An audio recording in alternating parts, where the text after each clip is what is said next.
Christian Parenting. Starting a new series today on Let's Parent on Purpose called Technology and Family, with session 1 being Technology is Not the Devil. You're in for an encouraging conversation with my IT buddy, Scott Pleasance, as we look at how there are not only benefits to technology, but also a number of resources to help out moms and dads.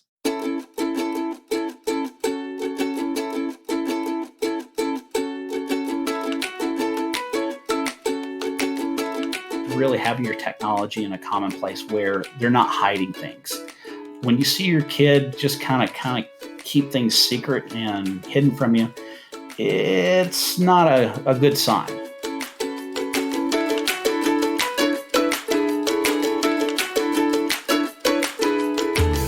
I'm Jay Holland, and I want to welcome you to Let's Parent on Purpose. This is a podcast for parents who want to thrive and not just survive their parenting years. Each week, I'll bring you an insight or an interview that will help strengthen your marriage, your parenting skills, or your personal walk with Jesus. If you like what you hear, you can subscribe, share it with your friends. Go to letsparentonpurpose.com for more details.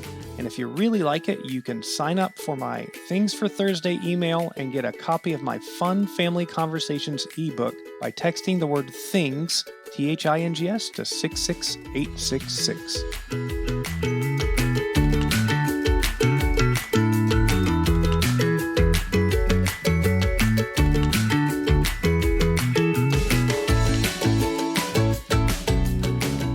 Really looking forward to spending the next several weeks with you talking about the topic of technology and family.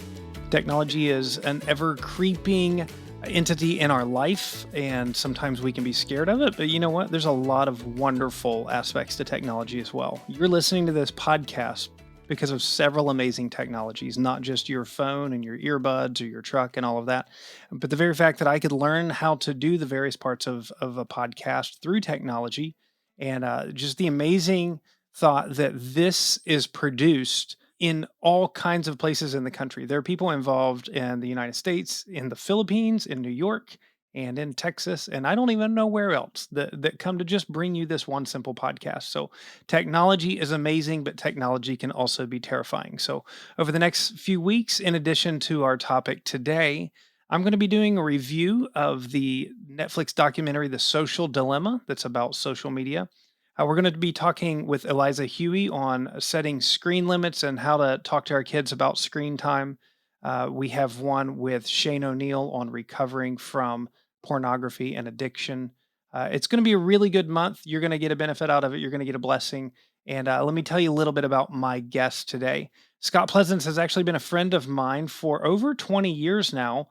He's currently the Strategic Innovations Advisor for Innovate Lynchburg, where he's responsible for helping businesses with technology and helping tech-based entrepreneurs with their go-to-market strategies. Scott, before that, was the Chief Information Officer for Thomas Road Baptist Church Worldwide, and also the Director of Engineering, Technology, and Operations for Liberty University's School of Engineering and Computational Sciences. Those are a lot of big words, and I'm just thinking, there's a lot of people who I talk to and I think about how, yeah, I could probably do their job with a little bit of training. Scott's a guy that I can't comprehend how his brain works and all of the things that he can swim in.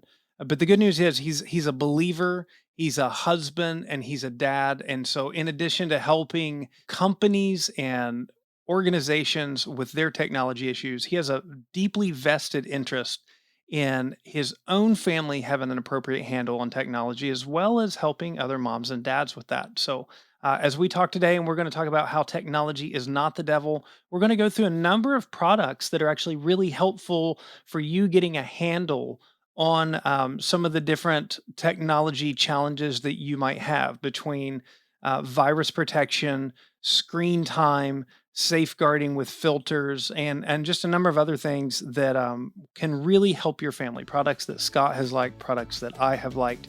So this could be a combo title of Technology is Not the Devil / Products That Work. You're going to get a blessing out of it.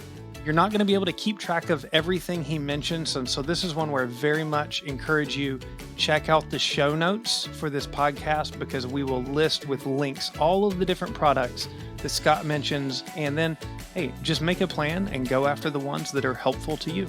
Enjoy this conversation now that I have with my buddy Scott.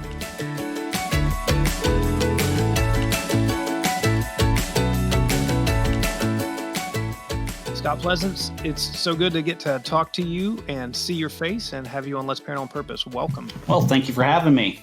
Yeah, so we have been, it's kind of an interesting relationship. We have been buddies for about 20 years now. We were at college at the same time, but didn't really have a lot of connection in college. Most of it's been since then, and most of it has been through phone. I have watched as that's going on, you climb up and up the ranks of technical proficiency and being the ultimate IT guy for more and more organizations. And so, my question, just to kind of start to you, you are a major technology and IT guy professionally. How does that translate over into your household? So we are, first of all, we're pretty much an Apple iPad type family. So while I'm crushing really hard on Microsoft these days, there's still something about the Apple ecosystem that kind of makes it simple for all of us to communicate. And so, yes, my daughter has an iPad. My wife uses an iPad for nearly almost everything, including reading books. Took me a little bit of time to get her on the whole Kindle platform, but when COVID hit, it closed down a lot of stores. And so she found that reading books on her iPad was just as good as a physical book. So she's been doing a lot of reading. My daughter is loving iMovie. She loves to make little videos with her friends that come over, but she is really still stuck on this thing with STEM. So she loves to learn about coding, loves to learn about science, technology, engineering, math. And it's really kind of neat because what we have done is because I'm in this world, it gives me an opportunity to work with my family as far as, what kind of things are we going to be doing? So there's times where we just put the technology down and we just spend time together, go outside, go hiking, do things like that, and not make it the center of our life. My daughter was, from an early age, she was the one who would actually turn the TV off when she was done. And That's great. How old's your daughter? she's 12. She's 12. Okay, so prime time for social media to start wanting to grab a hold of her heart and her eyeballs. And so I think in just this conversation with technology, one of the things that we see sometimes is people lamenting technology, like technology is evil, that technology is the devil. And even interestingly, sometimes you see these major software technology developers that keep their kids away from the things that they're developing. How would you respond even just to the idea that technology is evil or technology is the devil? So it's technology in itself is not bad. It's people that do bad things with it. Because as I tell my students and I tell others out there, we have more resources than any other time in history to do good. I can actually take you from a startup today. We can build you a website. We can give you an intranet system like Office 365 or Google Workspace. And all of these resources can do major good. And that's how I kind of branded my company as DMG Today, is doing major good today. And one of the things that people just need to know is that it's not the technology, it's how we use it. And so when we start talking about our kids, you brought up social media. So my daughter's not on any social media whatsoever. Neither are her friends. Her core group of friends are made up of some really great parents. And so, for instance, the way that we allow her to communicate with her friends on her iPad is we use Apple Family Share. So whether you have an Android or an Apple device, or even if you have an Android device and you use Microsoft, they have a way in which you can set up not only screen time, but for us, like for instance, I actually maintain all of her contacts. So Emma cannot delete a contact or add a contact without asking me. And actually, I put it in there. So what this does is it keeps her safe from some of the things that we've seen out there. But then also, too, some things that people sometimes need to kind of maybe take a look at is how are you having those conversations with your kids? Because really what it comes down to is technology in itself isn't bad, but it can be more dangerous than a loaded Glock. And I use that as an example because we live in a world that wasn't like the world that you and I grew up in. You've got people that will, when bullying happens at school, it doesn't stop there anymore. It now comes into the social piece. And so I think really what it really comes down to is having healthy conversations about how you're going to use that technology. And if you can, like for me, what I love to do is because I started coding at an early age and we didn't have the internet, we had things called bulletin board systems and you had to log into other people's computers. But for us, we were more interested in doing really cool things with it. So we could go and brag to our friends that we just coded a program that everybody's using now. And so now, like with Emma, with the things that she does, we don't post them online. Again, it's maintaining that privacy thing because it's not for everybody to see.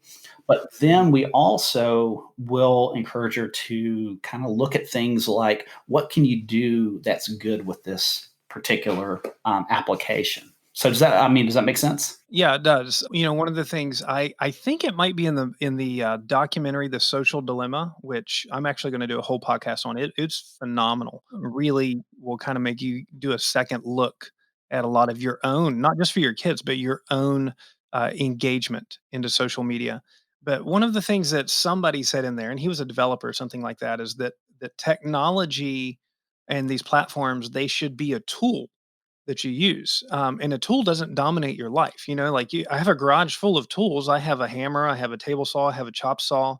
When I start becoming a slave to my hammer, when I cannot, go 15 minutes without running into the garage and picking up my hammer and holding it and even pounding something or thinking about my hammer, it has stopped being a tool and it has actually started making me the tool. And that's I think one of the things that we want to be careful of with our kids is that technology has its place, but that it's not the one driving the bus. That we're driving the bus as moms and dads, and we're also empowering our kids to know how to drive the bus, but also realize that there's a whole lot of people who are financially incentivized to become the bus drivers of your child's technology use. You know, just thinking about Scott, like how do we encourage healthy, this is even before we get into filtering and monitoring and stuff like that.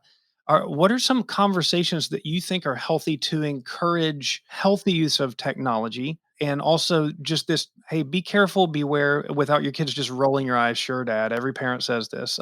What are some of the conversations that you find are helpful in this way? So one of the things I've definitely talked to people about is what are your habits? Because again, we are modeling like I've seen parents over and over again. You can drive down the street, you can be stuck in traffic. If you look to your right, to your left, there's either a mom or a dad stuck to their iPhone or their Android phone texting while sitting at the light. And if you look to the back seat, there's usually some kids back there. And so one of the things that I always tell people is like, what are your habits? If you're not putting it down, then your kids are going to pick up that same habit. Because again, it's one of those things where you have to model it. And for some of us that live in that tech world, most people don't know this about me, but I hate technology for technology's sake. I like what I can do with it when I'm solving a problem. But there are times where I just have to just turn it all off because there's so much digital noise. And so we talk about that because a lot of times too, the other thing that a lot of people don't realize is all the digital noise that's vying for our attention. So you've got all these applications. And so long story short is when we sit down and we start to talk a little bit about, applications. So like if your son or daughter, this has happened to some of my friends where their sons or daughters will come to them saying, well, I want an Instagram account. Well, why do you need an Instagram account? What is it for? And a lot of times too, we even have these conversations within our home, but we've got friends who will post what they think are innocent pictures of their kids on social media, like Facebook, and it's very innocent and thinking, "Hey, look, here are kids going to the prom," or "Hey, this is them going to their formal." They're not realizing, but there are other people looking at those, and they're not looking at them the same way as you and me. And so it's sometimes first educating the parents on what that looks like. And then number two is sitting down and having those healthy conversations with our kids. For me, I'm a minimalist. I don't like a lot of applications on my phone. First, I love my battery. Everybody that complains about battery life on their cell phone, look at the apps that are also drawing that. But number two, I'm a little bit more private than some other people. And so one of the things that we also can do is we can talk about the repercussions of what we post online and how they can catch up with us. There's a great episode, and of course, I'm not endorsing this, but there's a great episode of Blue Bloods, and it was an interesting episode where the legal counsel's daughter posted something online about her teacher, and she was trying to get into Rutgers, and the mom runs into the recruiter, and the recruiter says, "I hope she finds a good school." And she goes, "Wait a minute, you made your decision?" She says, "Yeah, you need to talk to your daughter about what she's posting online." And so it's those types of things now that we're in such a digital age that we have to really be on our guard because, again, while it seems like it's fun and innocent, we're up against Hollywood and some of the socialites that are out there that make a living by just posting things. So it's having those healthy conversations, and I think it's really important. Yeah, you talk about those who are making a living posting things, especially one of my boys, of the 2. My boys like watching kind of the same few YouTubers over and over again, and it gets into their head that they can do it. Maybe just in the same way, Scott, when we were young, like, I was a huge Detroit Pistons basketball fan during the Bad Boys days, and, I dreamed of being Isaiah Thomas, and I could have done it except for any remote talent, ability, or capacity to play basketball like Isaiah Thomas. But, so it's like I could fantasize about it, but that fantasy was still draped in a little bit of reality of like, "Hey, man, you can jump like 4 inches max. You ain't gonna do this for a living." Whereas a lot of our kids, they see, this one boy got 10 million subscribers by opening up presents, and so they think, "Oh, well, I can do the same thing." And you see them just kinda going down very frivolous paths, and one of the conversations that I have with my kids that that they don't really like is like, even if you could, it's not necessarily good. Let's say that you could, make $20,000 a week opening up presents. Like, that's not necessarily good for your character to do. And so these are conversations that we get to keep having with kids because I think you're right on the other end. You said early on, we live in a time where we have the most capacity to do good of anybody in existence because you can kind of learn how to do anything that you want right now. And so, YouTube, it's not even that YouTube is bad because like, hey, I learned to do this podcast by watching tutorials on YouTube. And I've also wasted hours of my life watching, stupid epic fail videos on YouTube. So it's not YouTube, it's the use of it. And I would say that about just about any kind of platform. So, Scott, if I were coming to you as a parent right now and I was saying, I feel like that the creep of technology has started to overwhelm my family, and so I'm looking for some resources that might help us rein it back in. What are some of the best software and hardware things that you would say are out there that really do help parents with these things? So when you look at Apple Family Share, there's some great application criteria in there. So for instance, you don't need to go out and buy another set of routers or software to make this work. But what you can do is you can set up screen time. So one of the things that I start before I even go there, Jay, is don't have technology in their rooms. Don't let them have this private digital environment. So, for example, just like when we were kids, we used to pull the cord all the way around the corner until it was almost Yep. ripping out of the wall and would close the door on it. But one of the things that I always tell parents is today, those days are gone. And so Mhm. what we need to do is we just need to make sure that technology is in a common area and there's nothing to hide. So, Family Share allows you to set screen time. It allows you to set parameters as far as being able to purchase applications. So it's really, really easy. But the other thing about Family Share too is you can share applications with your kids. So like if you buy books or things of that nature. But with the way that parents can also use this is they can actually set it where they lock down certain things. So for instance, if you have a child under the age of 13 and say you want to block their Safari browser from hitting certain websites, you can actually set it to surf basically a different side of ratings out there. Also, you can actually prohibit them from deleting or adding contacts. That's another thing that's real important because, again, just because you're in my contacts, and if I can change that number, that may say Jay Holland, but it could be Susie Q over here. So you just got to really be careful there.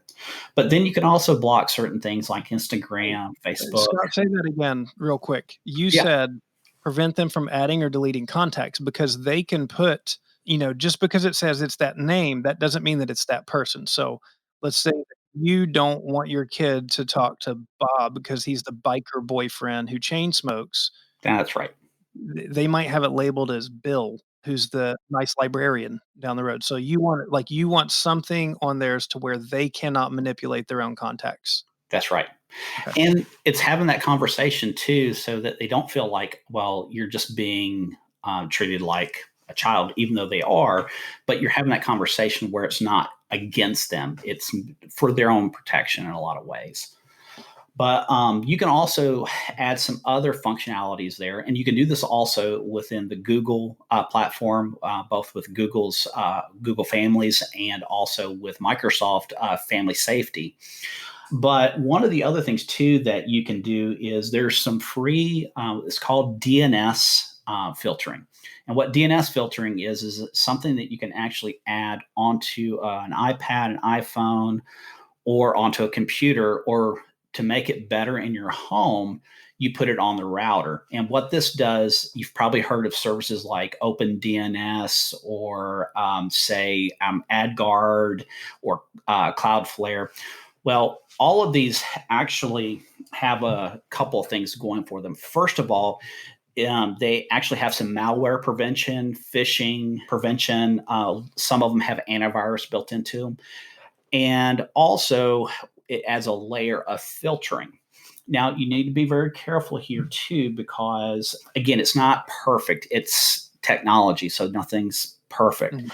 But it is something that you can easily set up on the router. And it is something I do believe that a lot of people should have automatically set anyways, just simply because it adds that layer of security, especially today, now that we're seeing this rise in ransomware and malware attacks and other type of cyber attacks across the country.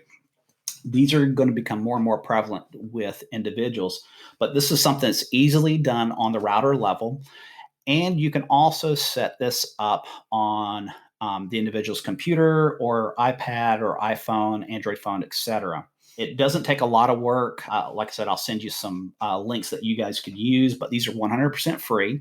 And then what you can do is you can go to some of the paid applications like Bark.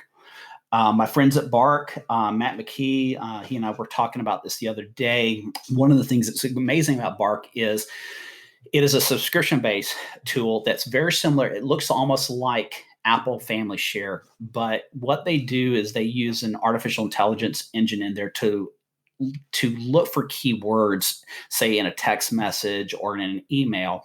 Because one of the things a lot of times parents don't realize is that just something like Google Docs at your school, it's not the chat, it's not the text, but students will use the Wingdings font, and they actually will send documents around and share it to their peers and bully that way.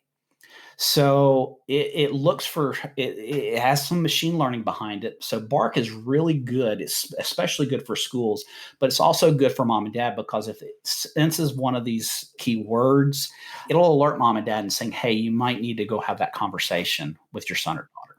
And hey, I just want to tell listeners right now, don't feel overwhelmed by this stuff. I'm going to put in our show notes, we'll have a list of these that we're talking about. So you can just kind of listen and get your information right now. And if you want to act on them, let's parentonpurpose.com. Go to the show notes. And this is episode 198 called Technology is Not the Devil. So you can find all of the stuff that Scott's talking about there.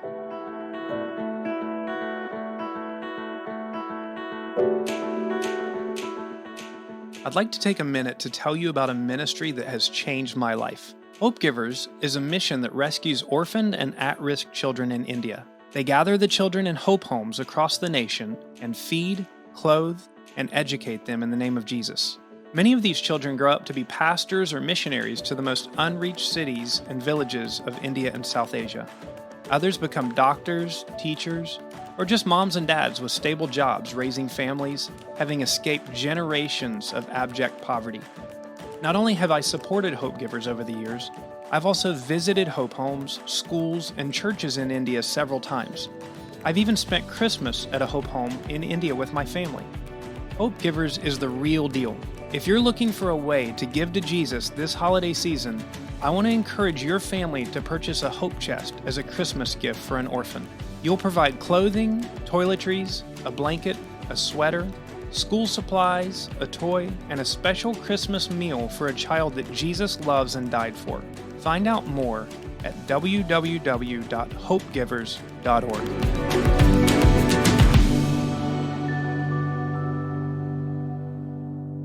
So you've talked about family sharing with Apple, which includes the screen time. I do have a question about that. So with my kids, they're on all of these little group chats with their friends, and our boys do not have their own phones. I have no interest in getting them their own phones for a while. It's also kind of annoying to have them hijacking our messages, our iMessages. Is there a way to set this up with family sharing or something like this to where they can have their own, like if I'm using, I'm making up a screen name, but like my son Elijah, if his was Elijah72897 at iCloud.com, is it possible to have a separate little screen on an iPhone for his messages versus mine, or is there a way to another one? Is there a way to like have a passcode on particular apps if I don't want them, like if they use my phone, but I don't want my daughter going on a particular app of mine, like I don't want her reading my text messages or anything like that. Are there things that you can do for that? Well, for the iPhone, unfortunately, there's not. The only way I know that you could possibly do something like that is you log off your phone and then it kind of removes all of your data. And then they set it up as under their account. That can't do that back and forth all the time. So that would be like a one-time thing. All right. Now, if on Android tablets, they have made it to where you can have multiple people on one device, which is a good thing. But for your case, one of the things that makes it a little bit more difficult is when you're sharing a device with your child and whatnot, you want to sometimes look at how basically you get messages. So sometimes, like you said, I get a lot of messages for work or whatnot. And for a little bit of time, I gave my daughter my my first generation Apple Watch, and my text messages were coming up there. So you can turn those things off, but for the most part, though, there's really no easy way to do that. You can do it with Android, the Android platform, or a Chromebook. But unfortunately, Apple has not made it really easy for a consumer to be able to do that. Which means that technically there's some way to do it, but probably not a way without breaking all of your terms of service. That's right. Okay, so family sharing, DNS filtering, Bark. Is there anything else that really stands out to you that is very helpful for moms and dads? Sure. Well, like Family Circle, or Disney Circle, which is another a hardware device that's there. The only downside that I see to it is if you unplug it, it's basically it stops working.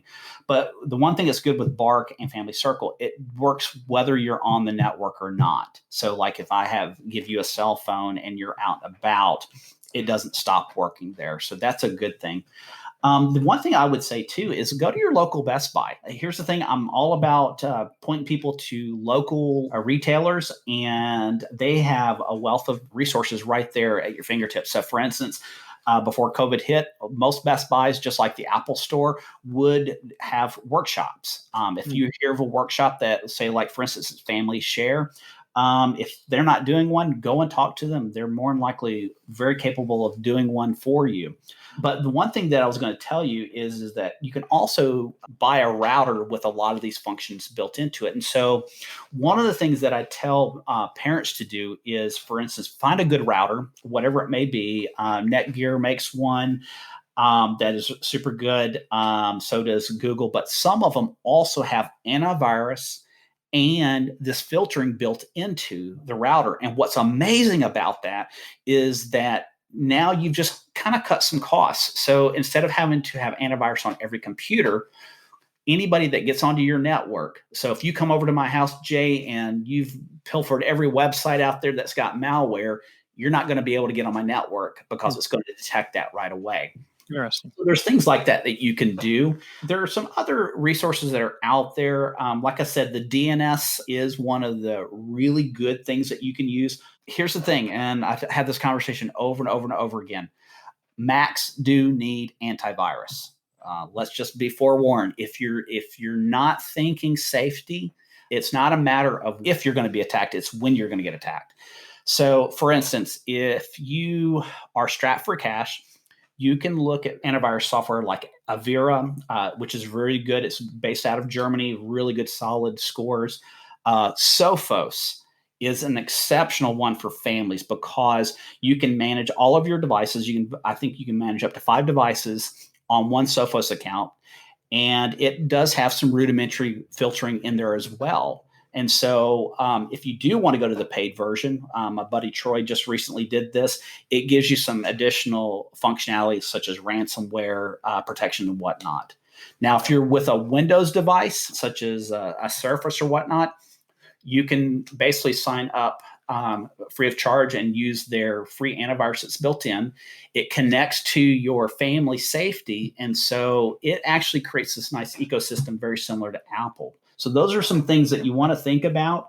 But one of the other things too, really, Jay, is really having your technology in a common place where they're not hiding things. Hmm. When you see your kid just kind of keep things secret and hidden from you, it's not a good sign. So it's having that, making sure everybody's using their technology in the right place, but then have that downtime. And that's the good thing about the Bark and the Disney Circle, because mom can hit a button and it just cuts off all network capabilities for dinner. Yeah, and hey, let me give you a promo. Let me give you the pros and cons of Circle. And when it works well, I am a huge fan of Circle. One of the things that sometimes parents aren't aware of is the fact that things like a Nintendo Switch, a PlayStation, these are internet devices. It's not just that you can play games online with them, but you can download a YouTube app, you can surf the internet, you can do all of these things.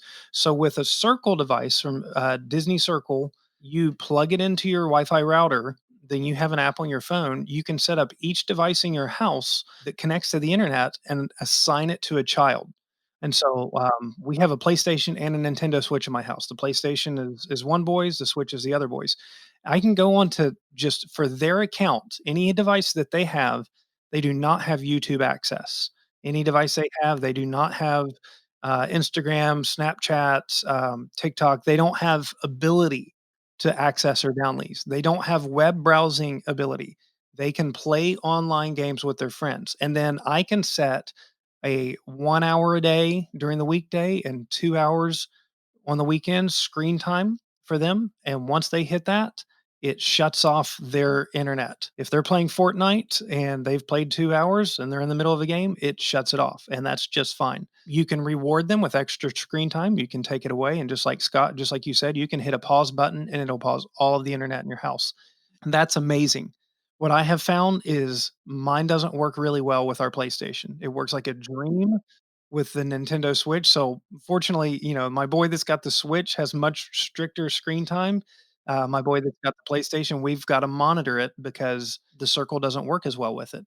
But again, it's one of those devices that for what it does, I highly recommend. Another one that was a blessing to us once our daughter was old enough to have a phone and move around.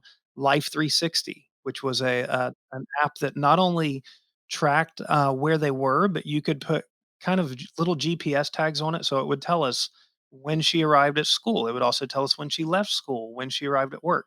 And our daughter worked closing shifts at a Chick-fil-A, so it was important for us to know, okay, it's like 10:45 and she's not home yet. Oh, she's still there, and it'll tell us when she leaves work, when she arrives home. And some of these things, it's not that I mean, I have no desire to spy on my kids. I can't keep track of my own life. But we are a much more mobile society than we've ever been before. And some of these things are just incredibly helpful. It's also good if your kids start driving. Life 360 will help you monitor their speed limit. So, I've got moms in our church who their kids go to Florida State. It's several hours away. And they're like, oh, you drove 95 miles an hour to get here. You do that again, then you're welcome to put the car in your own name and pay your own insurance because I'm not going to subsidize your death. I would just encourage parents who are listening. Even our conversation can be very overwhelming. So don't be overwhelmed on it. I think the best thing is to start maybe just with the plan. Okay, what is the biggest need that we have? All right. And then what is the plan for that? And then what is the next biggest? And maybe you even do, okay, like we're going to take the next 6 weeks and I'm going to figure out one thing a week that's going to help reorient my family to where the technology is helpful to us and not a slave. Because Scott, I can be honest, like I'm partially techie, but I'm not super techie. And even just listening to the stuff that you mentioned, I can feel like, oh my gosh, I can never get that done. But if I say, "Well, I can get 1 done a week," yeah, I can research it, I can get 1 done a week, then the next week, if I don't get it done, but it's on my list, the next week I can, and in just 1 or 2 months, you can really reorient your home, and that will be in perfect time for Christmas when grandparents and everybody else dump a whole bunch more technology devices on you, and you can kinda restart the process of making sure that those devices are within your ecosystem of filtering and monitoring, so I was going to say one last thing too. You were talking about you didn't want your kids to have a device. So one of my very good friends, they're with Verizon, and one of the things that they gave their daughter was a Gizmo watch, and it's on a kids plan. And so Verizon actually has a special plan just for kids. And again, it's just like it sounds almost like the Apple screen sharing, but it is a single device that has the GPS tracker on it. So again, you can know where your kids are. And so, even at that level, one of the things that so parents will sometimes ask me, should I get them a device like that? It really just depends on what it is, because, like I said, you were talking about Disney Circle. One of my favorite things about Bark is it does have, you can keep up with kids, and they have location check-ins. So, in other words, if you're going over to Timmy's house, it lets me know that you're at Timmy's. So there's some things like that that you can, that are really out there that are really good. But at the end of the day, one of the things that I was going to say too that you had pointed out was having that healthy, okay, let's have a plan in place. Okay, so let's make a family covenant. Let's say, okay, between this time and this time, we're going to put things down. Now, here's the thing that we got to be reminded of. People always ask, we're in COVID. Some of my friends, their public schools have them sitting in front of a screen for 6 hours a day, plus homework at night. So now they're using things like Blackboard, Canvas, Google Classroom, Microsoft Teams for education. And so it's getting a little bit, we're in that competition, almost like with youth pastors, where we always used to say, wow, I'm up against the football team. I'm up against the high school band. I'm up against all these other external audiences that are vying for our attention. And now here we have, okay, we want you to put this down, but well, what do I do about homework? yeah, so it's every family is gonna be different. Every family, you need to, go before the Lord, pray about it, and then, given the wisdom that God gives you and the circumstance you're in, what works best for us right now? And there are some biblical principles in that, I'm not gonna be a slave to anything. If it's unethical or if it's promoting unethical behavior in my family, Jesus says, if your right eye causes you to stumble, pull it out. If your right hand causes you to stumble, chop it off. So I think certainly if this particular app, and I've had that happen with me, where I've had apps where it's like, man, this is really causing me to stumble. Some of them, it's like, this is causing me to stumble because it wastes my time. Some where it's like, legitimately, I'm not superhuman to avoid the temptation that comes up on this thing all of the time. I have to delete it. And, that's way better than getting sucked into a trap. And we know that our kids are not gonna have the spiritual maturity typically to come to us and say, "Hey, I'm getting ensnared by this." So, we wanna be diligent, we wanna have open conversations. Scott, I just want to give you a minute before we close out to speak. You're into some ventures right now to really help families with technology. Would you just speak to that a minute? And then if somebody has any interest, where they could go to find out any more? So so I'm a part of an organization here in Central Virginia called Innovate Lynchburg, and we're partnering with the Roanoke Blacksburg Tech Council.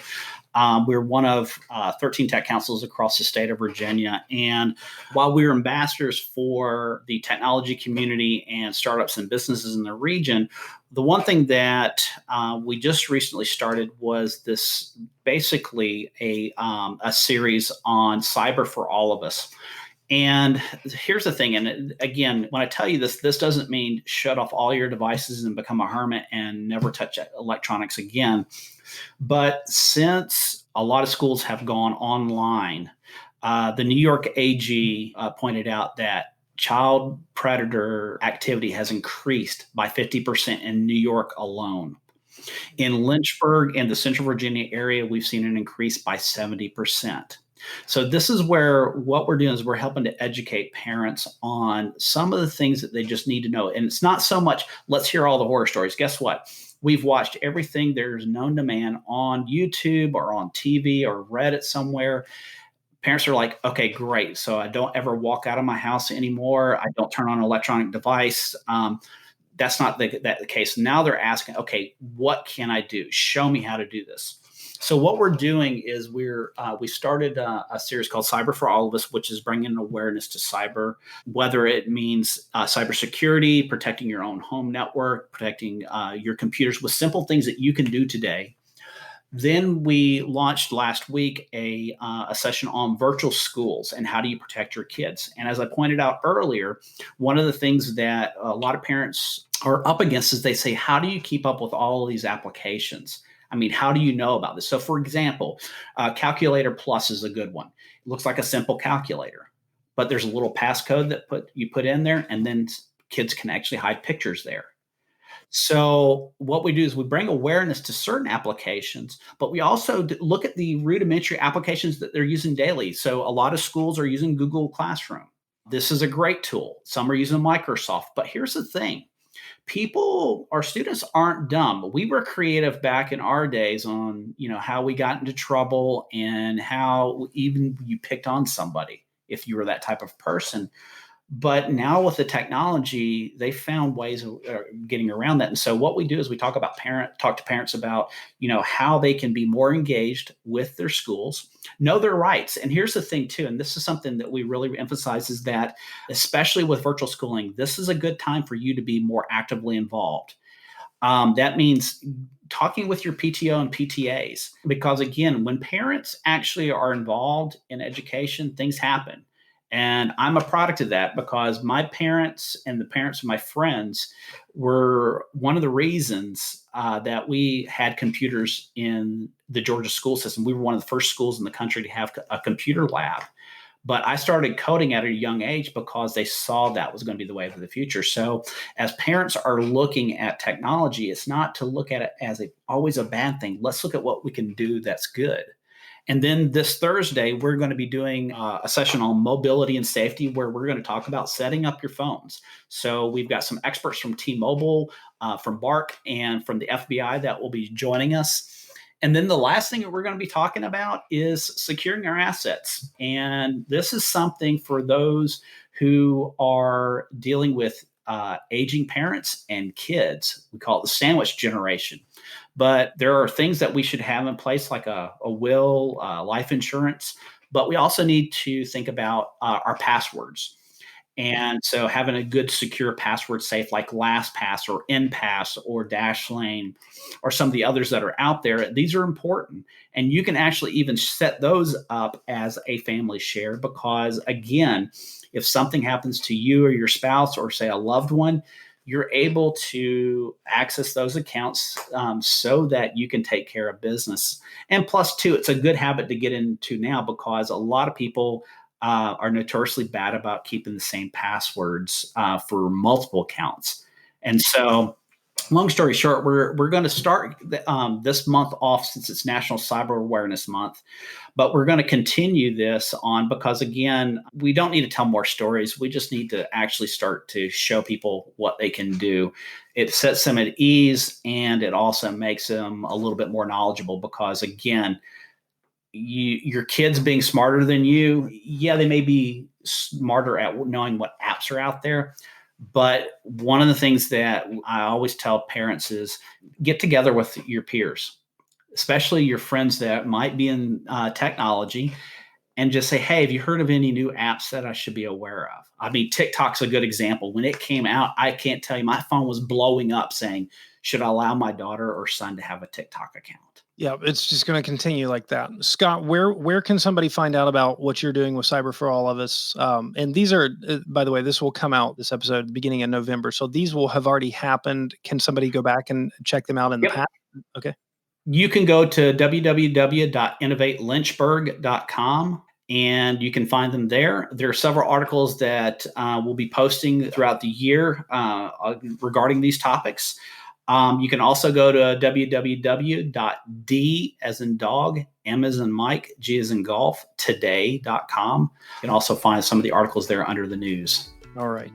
Hey, I really appreciate your time, and we'll have to keep checking in as more applications and everything come available. But Scott, thank you so much. I wish you the very best as you continue not only to shape these things for communities, but also shepherd your own house. Sounds great, man. It's good talking to you.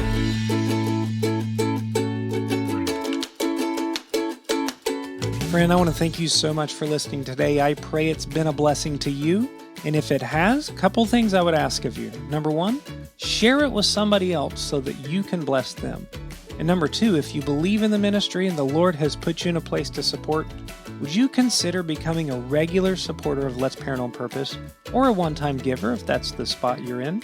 You can do so by going to letsparentonpurpose.com and in the top right corner, click the little Give Donate button and become a part of our Patreon support community or a one-time giver.